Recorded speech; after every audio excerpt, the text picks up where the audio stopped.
Welcome to the How to Be Awesome at Your Job podcast, the show where brilliant professionals share how to sharpen the universal skills required to flourish at work. Enjoy more career fun, wins, meaning, and money with your host, Pete Makaitis.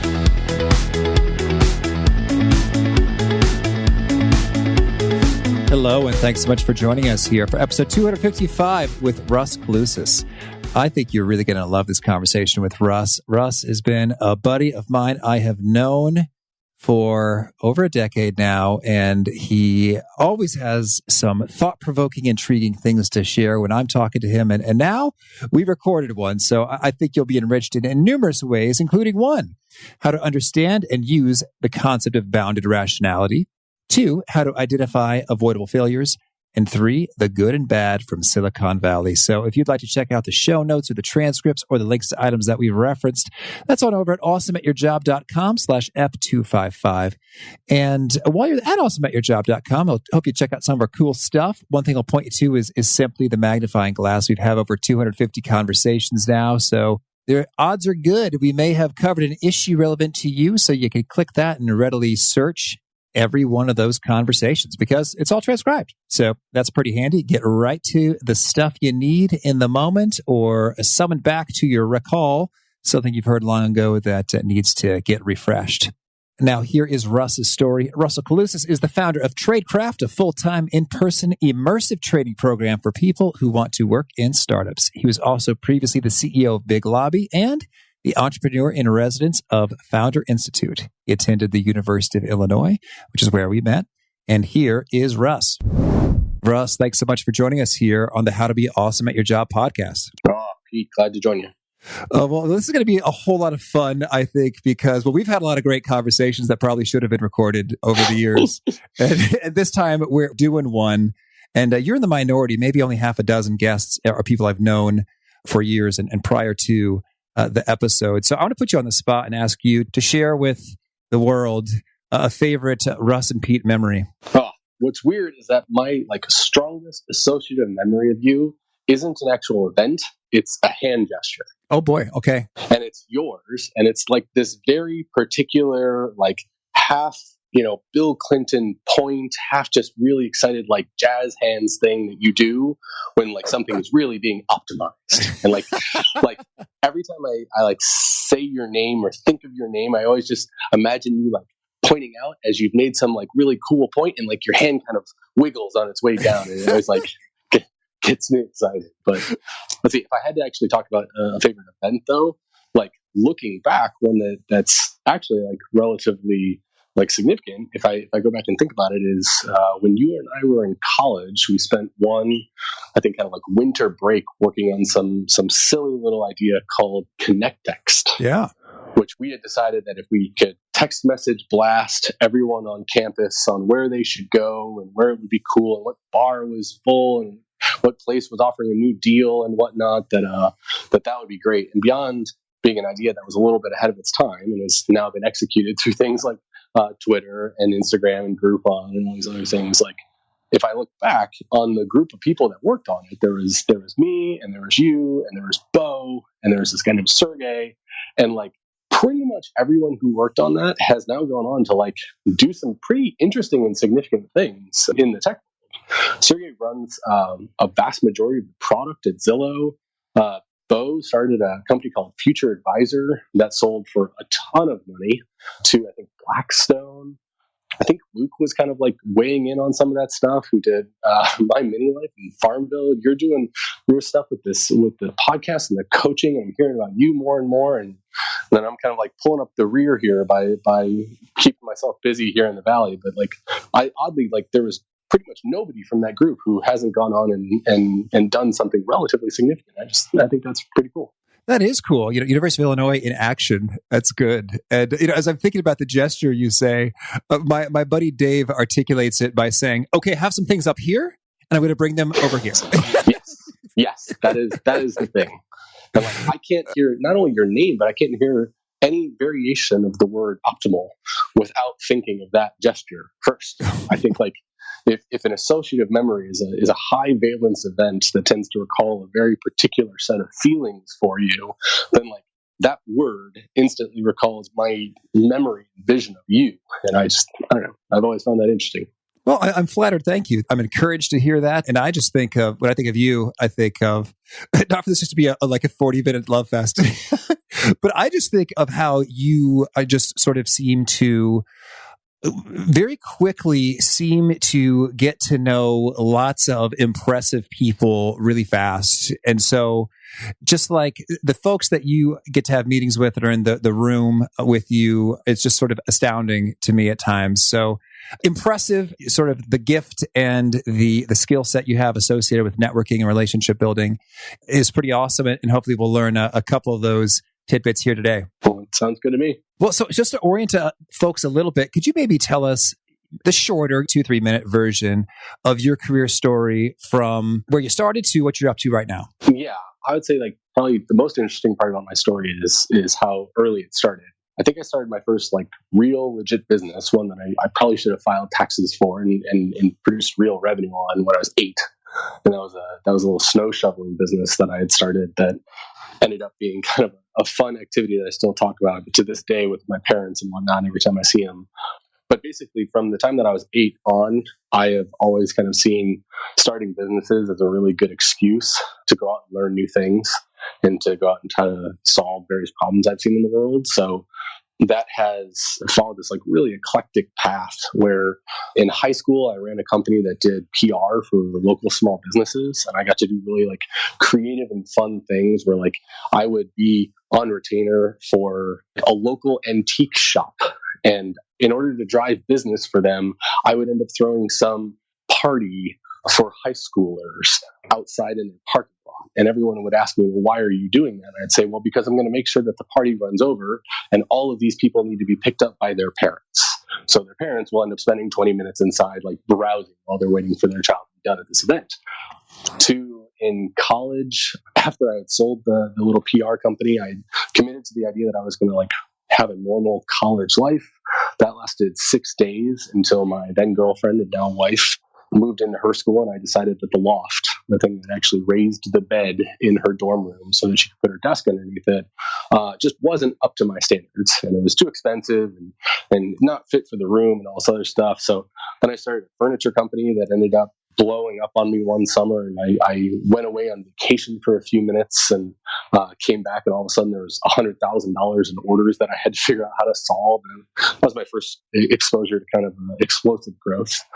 And really since then, I've spent a vast majority of my career kind of floating back and forth between a kind of like finance heavy version of business where I invested in a lot of real estate and did some mergers and acquisitions on buying some small companies, and then kind of staying true to my roots, which was more of a technology base and doing web design and marketing and software development for a variety of clients until eventually I found myself out here in Silicon Valley, where I now run a place called Tradecraft.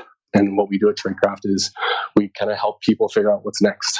One of the things that Silicon Valley is really good at is helping young founders and startups kind of succeed at the kind of company level, but there's not a lot of focus on individual people and making sure that they don't fail for avoidable reasons.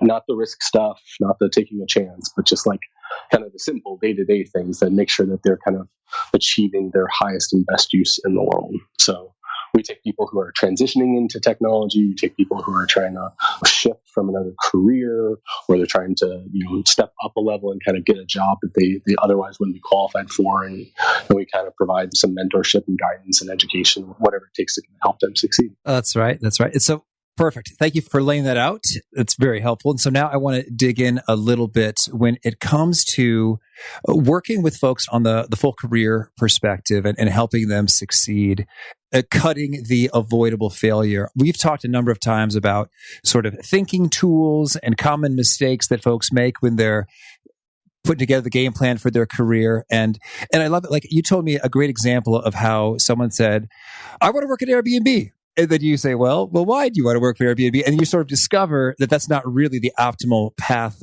There we go. Optimal. And the hand gesture. Yes. There it is for them. So can you share with me a little bit, sort of, how do you think about and guide folks as they're sort of thinking through their next career move? Yeah. when you actually kind of break it down and step back and look at the reasons that people both succeed and fail in their careers and really more holistically in their life in general, it can usually be traced back to this thing called bounded rationality. And not to get too geeky, but a little Econ 101, like economics, says that humans are these perfectly rational creatures and that we are constantly understanding what all of our options are and all our alternatives on how we can spend our time. And we have clear goals in mind. We understand our alternatives. We've collected all the information we can. And we're constantly, selecting our own highest and best use in the market. But practically speaking, rationally, emotionally speaking, that's not actually true. This guy named Herbert Simon in the 50s realized that humans are not optimizing creatures. We are boundedly rational, which, to put it simply, means that when we're making these big, important life decisions, we often find ourselves in situations where we don't have enough information. We don't actually have the key information that we need to make that decision. If we did have that information, we don't have what he called intelligence, but what I call insight into why that information matters and how it will kind of play out in our lives. So even if I gave you access to everything that you could possibly need when it comes to the actual raw data, because you haven't developed an expertise around these new subjects and around this thing that you're about to do, you don't understand how it all fits together, the greater system of it. And unfortunately, the last bit of it is that we are often in a situation where we don't have enough time to offset the first two. We don't have enough time to go get that information or to really understand what that means. So when you understand that, like, bounded rationality is the reason why we tend to kind of miss stuff, then it makes it a lot easier to understand what it is that you have to provide somebody with in order to help them overcome that, right? So in some cases, it's just understanding what a career path looks like. And for you, when you're trying to break into a new industry, whether it's tech or finance or anything else, it's this unknown, as Rumsfeld so famously told us. And it's not even reasonable, if you think about it, to expect you to understand not only all of the options that you have and all the paths that you can take, but what kind of opportunities and landmines you need to look out for along the way. You've never been there. You've never done that. It's not that you are going to Google and being too lazy to do your research. It's that you're going to Google and you're not even sure what to type in. You don't know what the right questions are. Yes, you don't know what you don't know. Yeah, it's like if you were to take someone who's going into college, in the next few months, right? He's going to start college next fall. Like, having been through college, having been there and done that, you would have all this great advice that you could provide somebody with. But going in that first time, like, you wouldn't even know what the questions are. You haven't been faced with the problems yet. So a lot of times you end up making what are, in retrospect, pretty obvious mistakes, things that aren't really all that unique, mistakes that people have been making for millennia in some cases. And you end up having to reinvent the wheel and kind of recreate all of these possible ways out for things that could be avoided if you just had access to the right people with the right information at the right time. Okay. Oh, go ahead. And when it comes to getting people over that, a lot of it is just a matter of recognizing where people are, in fact, boundedly rational and trying to act as that mentor, as that friend who can kind of help them through those times. Okay. Well, so then in practice, if someone is looking to make a career shift or enter into any new sort of great unknown, what would you recommend folks do in terms of gathering a bit of that context, expertise, sort of base level backgrounder to reduce the odds they're going to do something they're really dumb? Well, historically speaking, when you look back all the way as far as you can go up till now, there's only really been one form of solution that has worked consistently.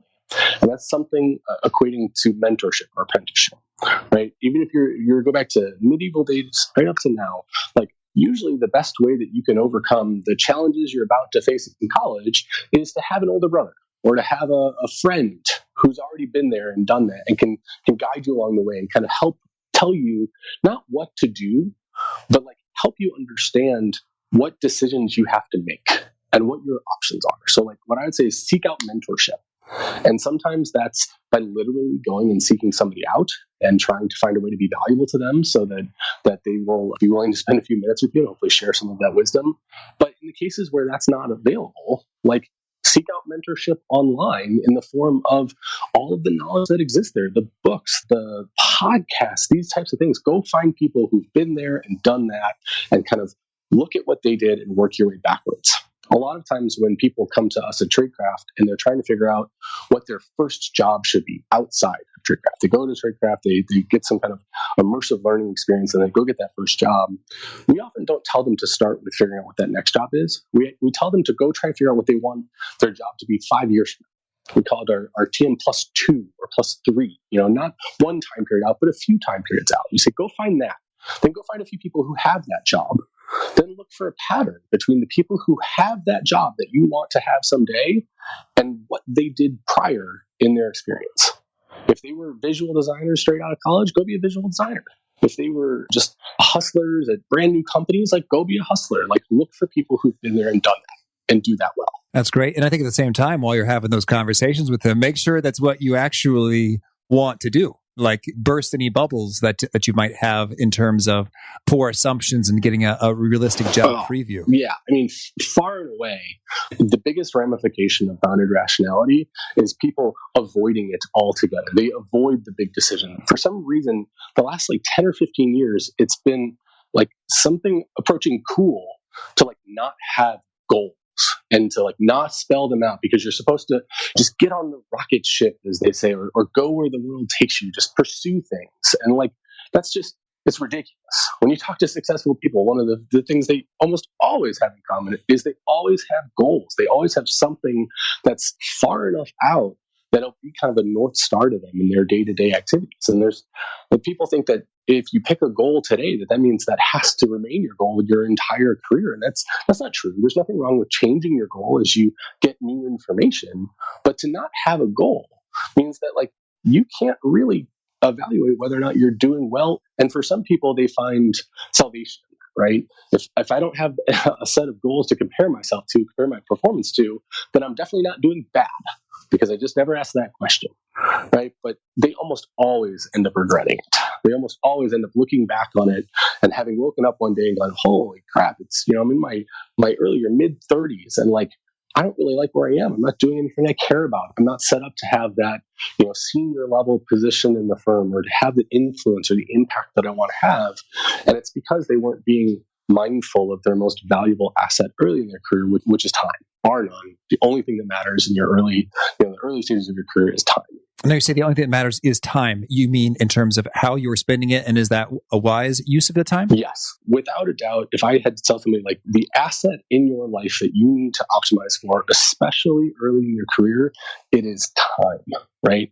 The thing that I would tell you to go seeking out in your early days is knowledge, right?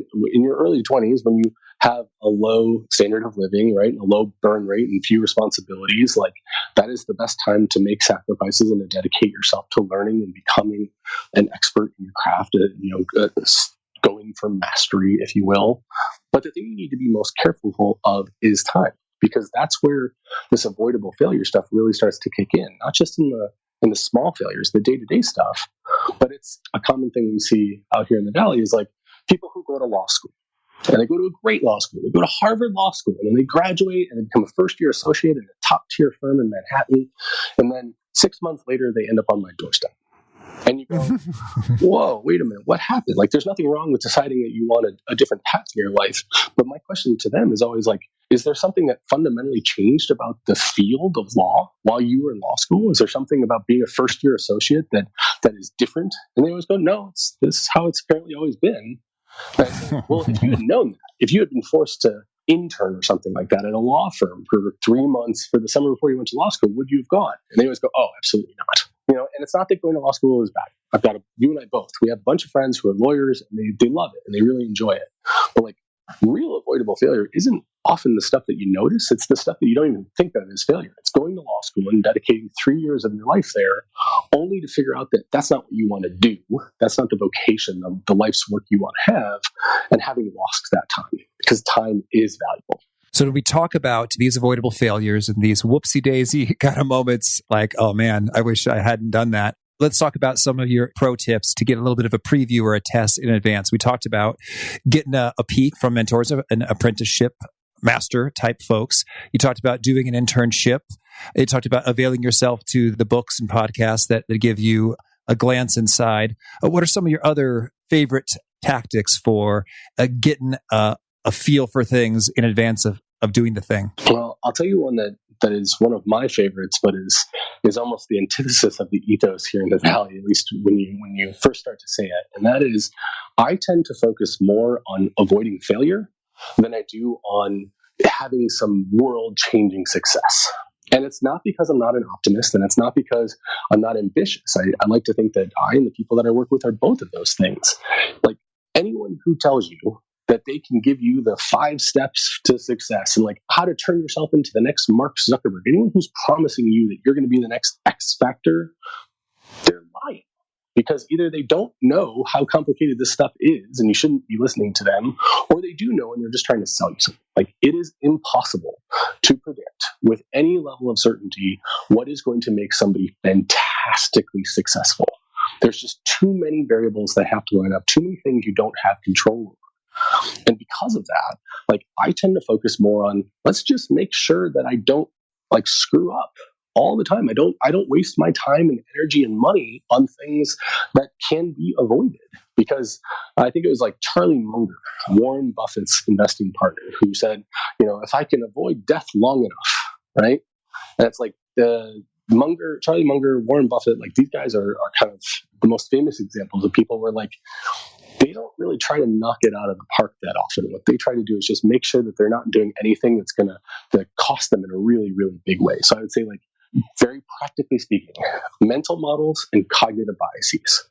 There are lists of them. There are blog posts. There's 100 different ways to find these things. But like, cognitive biases are those things that your emotional brain mostly uses to help you make quick decisions. But a lot of times, your cognitive biases will betray you, right? You'll have the recency effect. You'll have the anchoring effect. There's all these kind of different things. And the more you learn about them, it's kind of like learning about your own weaknesses.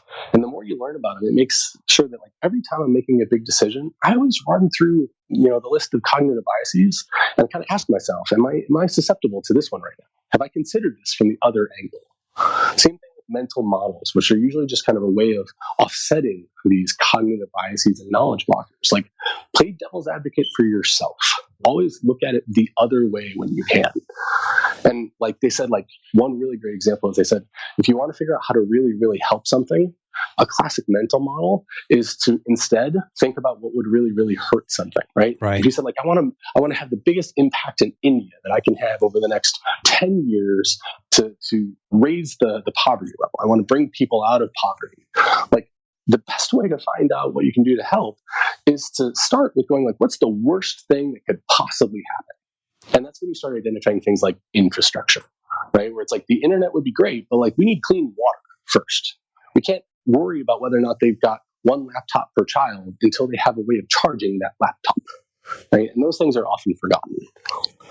Okay, thank you. So I'd love to hear, when it comes to the mental models and the cognitive biases, you said there's books and there's blog posts. Do you have a couple of favorites or go-tos that have helped you expand your thinking and arrive at your checklist? Sure. What I would say is, on the book front, there's a book called Seeking Wisdom, From Darwin to Munger, by a guy named Peter Bevelin, who is a professor who was an early investor in Berkshire, and he's just kind of written down a lot of the things that he learned over time. And it's a great book. It's one of my favorites. I technically work in complex systems design. I'm a systems thinker as from a field perspective. And people always talk to me about, like, the Fifth Element and these kind of more pop culture type books. But I would take this. I would take the Seeking Wisdom one any day of the week. Yeah, Matt Bodnar also mentioned that back in episode 127. So 2 votes of confidence. Yeah, for some reason, I've just found that, like, anytime I bring up that book and somebody has read it, I am almost instantly, like, kind of on the same wavelength as that person. It just works out great. The other one I would probably surface is the Cognitive Bias Coder, which you can find on Medium. It started off as like somebody just running through every cognitive bias they can and trying to explain it, and then it turned into a pretty elegant little poster, and it's gotten more and more kind of popular over the days. But like, that's a good place to start from a cognitive bias standpoint. Oh, beautiful. Thank you. Okay, well, so then I'd also like to get your take then in terms of, that's a great career tip in looking at the T+2, T+3, getting a real clear sense for what are we talking about here? In what ways might this totally go south or be disappointing? Now I'd love to get your take on, I mentioned at the beginning, you've got quite a knack for networking, meeting people, building relationships. How do you do it? It seems like, I don't want to be in this in a pejorative sense, but you mentioned a lot of names. That's very impressive. And I'm like, dang, son, how did you end up in a room with Tony Robbins or whomever? Like, what's your philosophy and your best practices in this game? Yeah, I would say that it's actually kind of ironic that you would say that, because nowadays out here in Silicon Valley, as opposed to at U of I think I'm actually one of the less impressive networkers. There are some people here who are just truly amazing at it, and they're actual extroverts, as opposed to myself, who's an introvert, kind of masquerading as an extrovert when I need to. There are some people out there that I think are amazing at it, that I would encourage them to continue to think at. But I do think I have a couple, which is the first one, like, if you're not an extrovert, if you're not someone who naturally feels really comfortable, like going out and striking up conversations with new people that you don't know, you get to know some people who are, befriend some people who are, because I would tell you that a vast majority of what you're saying are like impressive names that I've gotten to be in a room with. They're not people that I reached out to cold. They're not people that I begged and borrowed and stole to kind of get in the room with them. They're people where my friends knew them and decided that I should end up in a room with them at some point, right? It's through a lot of introductions. So it's just like, understand in your industry who the kind of super connectors are, and try to befriend those people and tell them that, like, if there's, like, one of the things I kind of openly tell people is, like, if there's ever anyone that you think I should meet, who up the ladder from me, down the ladder from me, regardless, like, if there's someone that you think I should meet, like, just make an introduction. Let me know. Like, I will take the time, because I don't do a lot of cold outreach, but I get a lot of great introductions. I meet some great people that way. Oh, and how does one go about identifying super connectors? I think it's kind of like with any, like, for me, for example, like, my partner is just world class at this particular thing. Like, he has traveled the world in his entire life, from being a professional musician who was on the road to living in, like, a number of different countries with his wife, who is a diplomat. He's a guy who's had to kind of, like, drop into new communities and find his home over and over and over again. And he's just really great at it. And really early on in working with him and getting to know him, both as a friend and as a kind of a business partner, I recognized that that was a weakness of mine in some cases, and that he would be really great at helping me fill that. So, like, you will generally know who they are once you meet them, because they're going to be the ones who immediately want to introduce you to somebody else, or the ones where you're being introduced to them. It's definitely one of these, you know it when you see it kind of things. Okay, gotcha. The other thing that I would say is probably as important, if not more important than anything, is always focus on creating more value than you capture. Like, especially when you're trying to kind of go upstream, the most important thing you can do if you really want to get in the room with somebody who's important is be able to bring some value to their life. It's easy to think that just because they're really big and important and you're just getting started, that there's nothing that you can do that'd be valuable to them. But that's just not true. It's just not. Like, you have a certain hunger and a certain perspective on things that they just don't have anymore. It's just like, always be thinking, like, how can I find some way to provide value to these people? And then offer that value up, and just consistently commit yourself to creating more value than you try to capture, and eventually it will take hold and it will start to work. And, like, if you're kind of a good person, you're willing to get back, you'll continue to do that no matter what height you reach in your career. That's how you just end up with a lot of really good friends, and a lot of people that you can kind of call when the time is needed. I dig it. Yes. Generosity is a theme that's come up numerous times, and I'm totally on board there. I also want to get your take when it comes to, in your realm of Silicon Valley, startups, fast-paced, everything changing so fast. What are your pro tips when it comes to learning quickly and adapting, smartly as stuff evolves and changes? One thing I'd say is, like, having that goal in mind. The most important step in learning quickly is make sure you're learning the right stuff. There are a lot of things that you can spend a lot of time learning that are kind of irrelevant to you. A good example of that is, like, I will often be asked by small business owners that I still run into whether or not they should learn to use WordPress or some other kind of site creator. And I often tell them, like, you should just pay somebody to do that. And the reason isn't that they can't figure it out or that it wouldn't be interesting to them. It's that the tools that are used to put websites together radically change every 4 or 5 years. And if you make a decent website as a small business, you shouldn't be creating an entirely new website more than every 4 or 5 years, which means you're spending all of this time up front to learn something that by the time you need it again, won't be relevant anymore. People forget that knowledge, like all other assets, has a decay rate. So just make sure you're learning the stuff that's going to be valuable to you.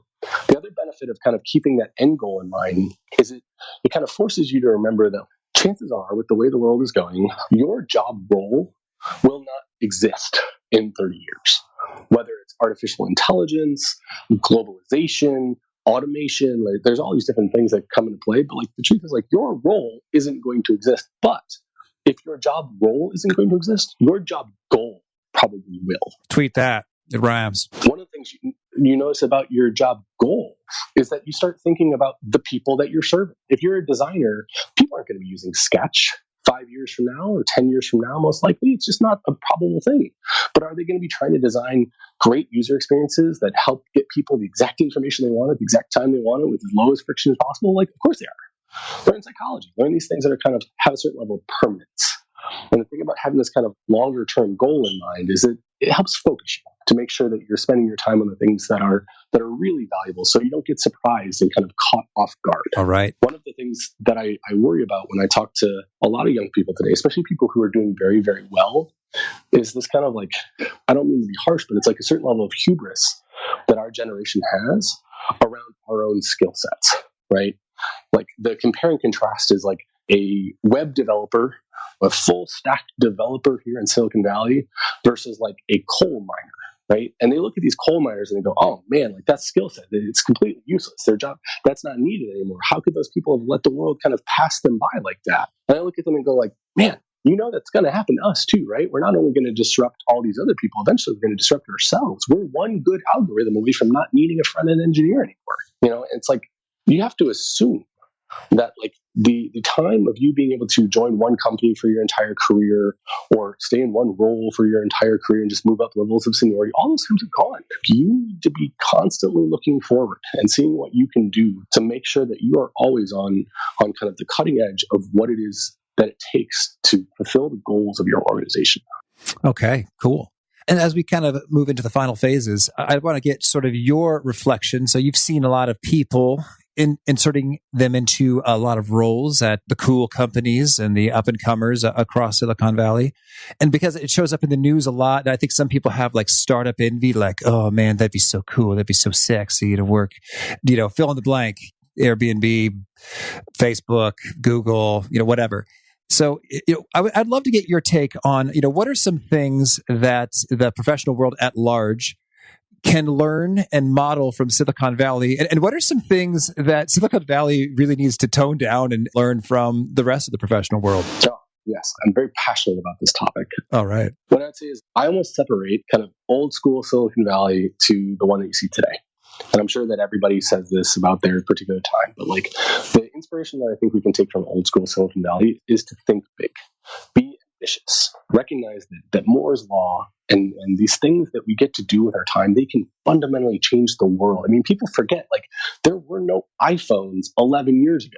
Right. It's literally like 10 and a half years ago. There was no iPhone at all. And for the first year of the iPhone, there were no apps. There were no external apps. There was no app market. Like, try to imagine living your life without a smartphone like the iPhone today. It's crazy to think that.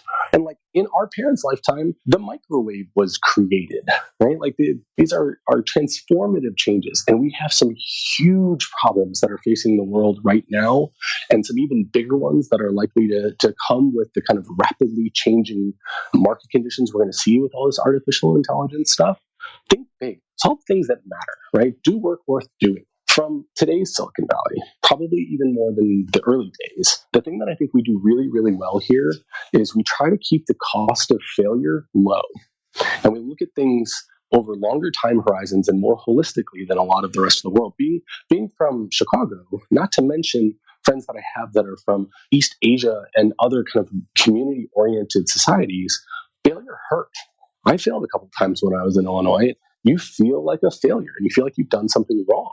Whereas like one of the things that Silicon Valley is really good at is recognizing that the 25-year-old entrepreneur who raised $500,000 from friends and family or angel investors or something like that and spent a year and a half busting his butt trying to make something work and then fails miserably, he may be a failed entrepreneur, but he is going to be the most qualified young employee you could possibly hire because they know what it's like, right? It's like they say, like, the best way to get promoted is to get your boss promoted. And like somebody who has tried and failed but had really worked for it, like there's very little that will prepare you to succeed in the world, like being thrown in the deep end. And that's something that the Valley is good at. We value it. The people who startups fail here, they get recruiting calls all day long from the moment they accept that it's time to move on. Now, on the flip side of that, I think we're starting to see some of the pretty significant negative ramifications of what technology can do.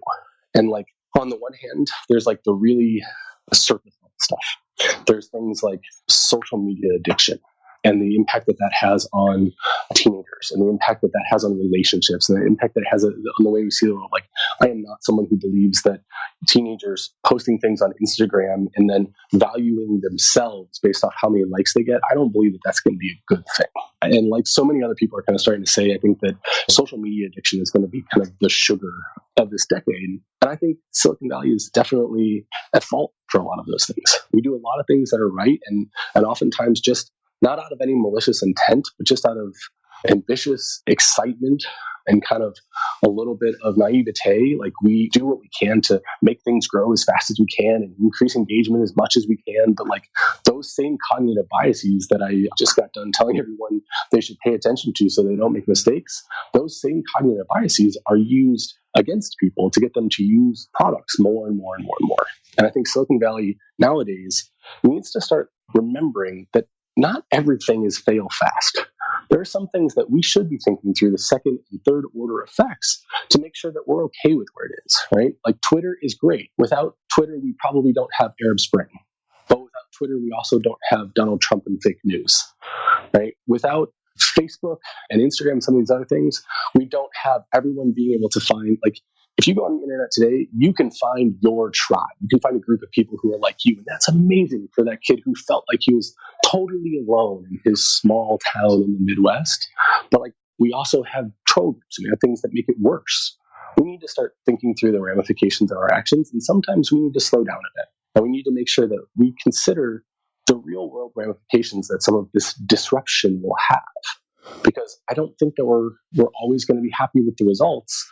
And although I hope that everything that has already kind of been put out there already, I hope that we're going to figure out ways to kind of offset that and deal with it. I spend a lot of time talking to people about automation and artificial intelligence, universal basic income, and what are we going to do when kind of the world changes as things get even faster and faster here.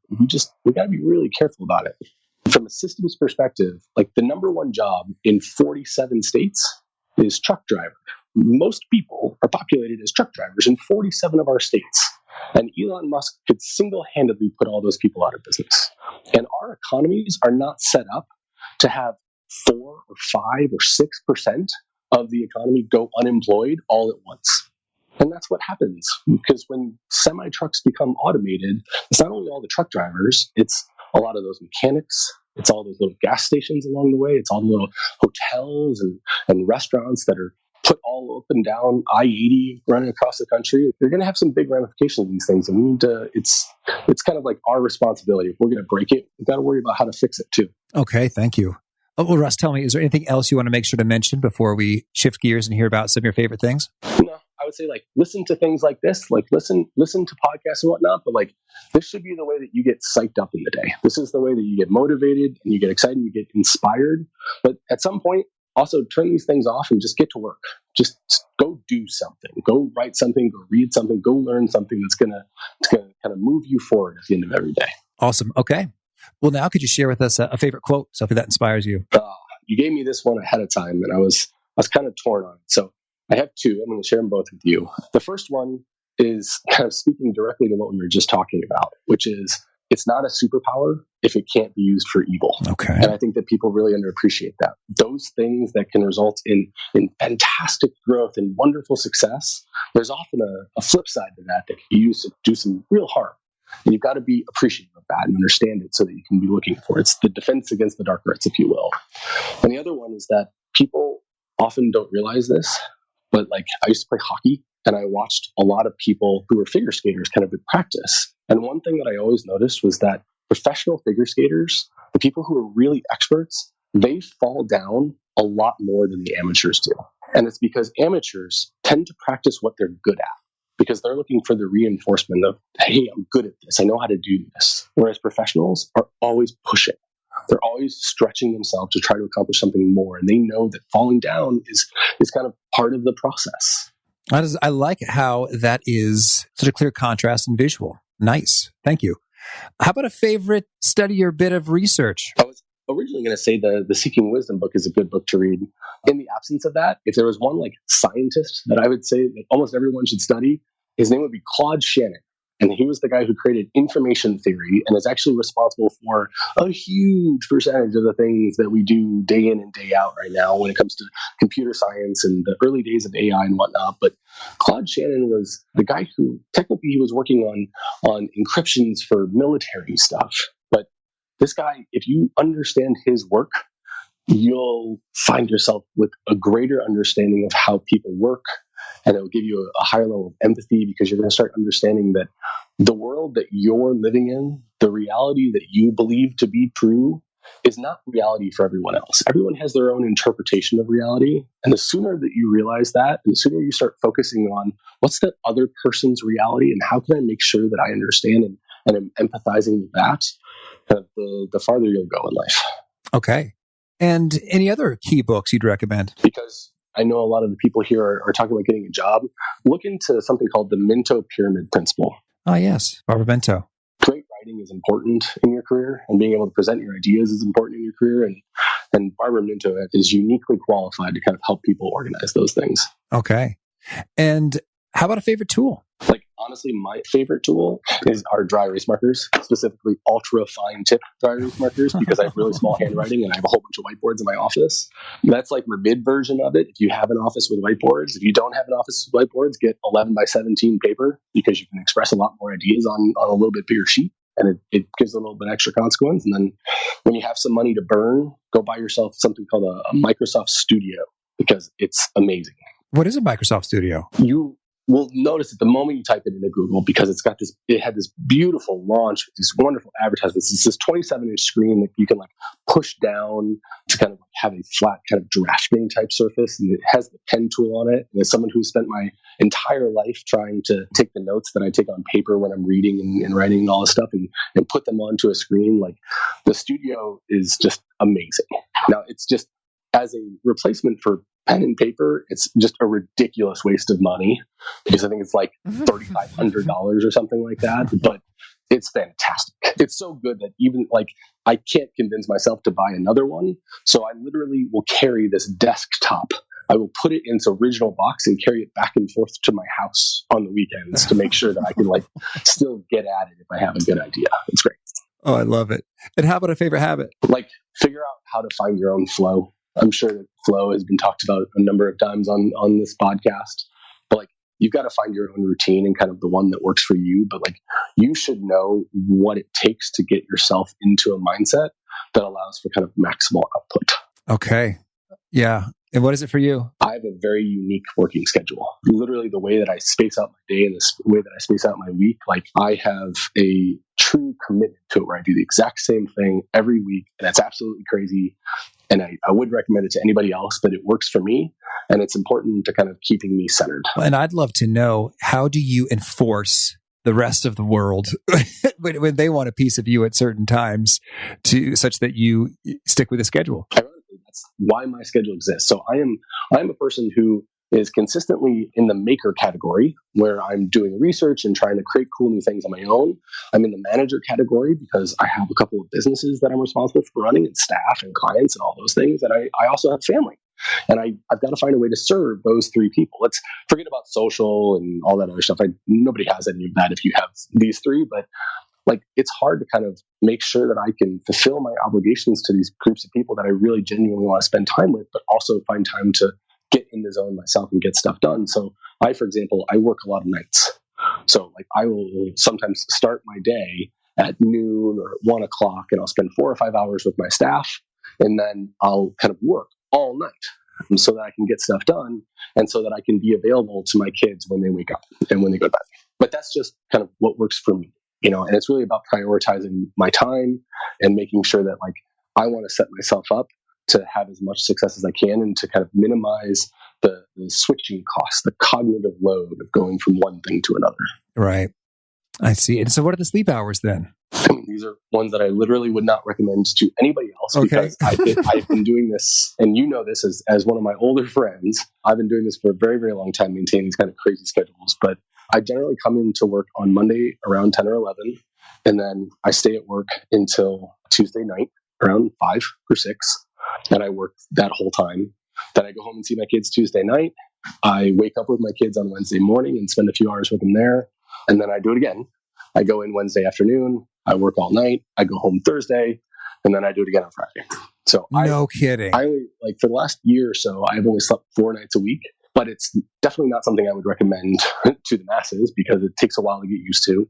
And it's also not something that I would do if it weren't for the nature of my work right now. Like there are reasons why I don't want to go to sleep with half of an idea, but I would expect that to change. But it's more about the fact that like I found myself for too long feeling like I was always having to shortchange somebody. And I didn't want to not be there for my kids ever and not ever be home during the week. And I didn't want to have to blow off my staff or not be able to take new meetings. And I also didn't want to miss out on the time that I felt was important for me continuing to make progress on my life's work. And it's just, this is the schedule that I found worked for me. And it turns out that like, I don't really value sleep probably as highly as I should have. Certainly not more than I value the other things. Wow. That is fascinating. Thank you. I knew your hours were interesting, but I didn't know that they were so systematically repeated in this fashion. And it's very intriguing. Yeah. I've never been a big like World Wrestling Federation fan, but I have become enamored with The Rock over the last kind of 2 or 3 years here, because oftentimes I am up at 3 o'clock in the morning or 4 o'clock in the morning. And for me, that's like midday a lot of times. I'm really just starting to get going, and I'll take a break just to kind of give myself a little reset on something I'm working on. And I kept going online, and when I'd open Instagram or something like that, I would see The Rock. And The Rock would also be up at 3 o'clock in the morning. He would be saying and doing the exact same thing I was saying and doing to myself. He'd be literally in the gym, in the iron paradise, he calls it, because he wants to make sure that he is the hardest worker in the room. And I always thought to myself, like, man, like this is the people's sexiest man in the world, and the highest earning actor, and all these things. And yet he always grounds himself by saying, like, he does not sacrifice his time in the gym. Whether it's a 12-hour day or a 30-hour day, that guy is in the gym because, like, it's not work for him. And it's how he keeps himself centered. And like, I really, really, really respect his work ethic. And I think he and I share the same mentality that we're either going to win or lose. But if we lose, we're going to be 100% sure that we did everything we could possibly do to succeed. And like, I don't like quitting. So that's the only thing. I take a lot of risks in my life, and I've failed plenty of times, but I don't quit. And I like that mentality, and that keeps me focused. Awesome. And is there a particular nugget that you share with your working with folks that really seems to connect and resonate with them? They're taking notes, nodding their heads, like saying, yes, Russ, yes. Honestly, I don't know, because like that implies that I'm saying something that's making them extra successful, when in reality, like that's not my job. Like my job isn't to make them fantastically successful. My job is just to kind of like watch their back and make sure that they don't fail. I'm Jiminy Cricket in a lot of their lives. So a lot of times I'm having kind of like radically honest conversations with them about things that matter. But mostly I want to make sure that they know that we're there for them when we can be. Okay. And if folks want to learn more, get in touch, where would you point them? I'd probably point them to Tradecraft. I mean, if we're plugging something, go to tradecraft.com. Otherwise, I would say like go find yourself Claude Shannon, because he will change your life. Okay. And do you have a final challenge or call to action for folks seeking to be awesome at their jobs? Know what your TM+2 is. Make sure that the next job that you're getting, like recognize that, like I used to be a speechwriter, and I learned from some really great people in that. And they often told me, like, you know what the point of the first sentence is? To get someone to listen to the second sentence. And like, it's really stressful when you're just trying to get an odd job, especially early in your career when you're in survival mode.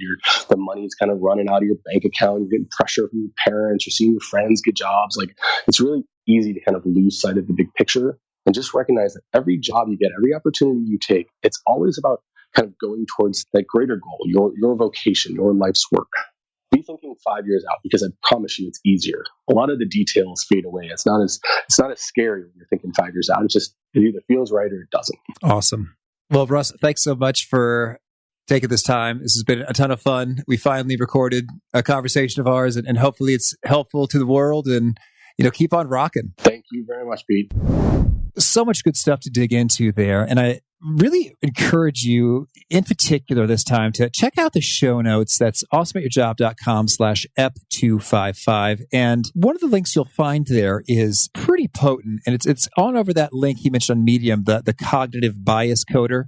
And it is just a gorgeous work of art with some nice elaboration, so you can go broad or deep to 188 separate cognitive biases that we humans can be prone to. And so I think that is quite eye-opening and humbling to just get you into a place like, oh yeah, we frequently make these kinds of mistakes so often that we have names for them, 188 different names for them, beautifully represented. I am thinking about getting this gorgeous chart printed and placed in my home office because it's so good. I can't recall last time I was so heart-thumpingly excited about a piece of content that I bumped into. So thanks, Russ, for sharing that. You can search for Cognitive Bias Cheat Sheet Medium, or just go to the show notes, awesomeatyourjob.com/ep255 to check that out. Pretty cool stuff, which is well worth a deep look.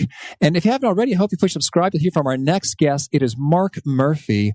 And Mark really has shared some cool ways to engage in conversations at a much higher level and to sort through some of the emotional stuff to get to the facts. He has a model I've learned called FIRE that has shown up again and again in my thinking conversations with people. So I hope to catch you there. Peace. Thanks for joining us for today's episode. To get the most out of this conversation, visit awesomeatyourjob.com to find today's show notes, transcript, and infographic summary cheat sheet. For more entertaining professional skill sharpening, be sure to subscribe to catch the next episode of How to Be Awesome at Your Job.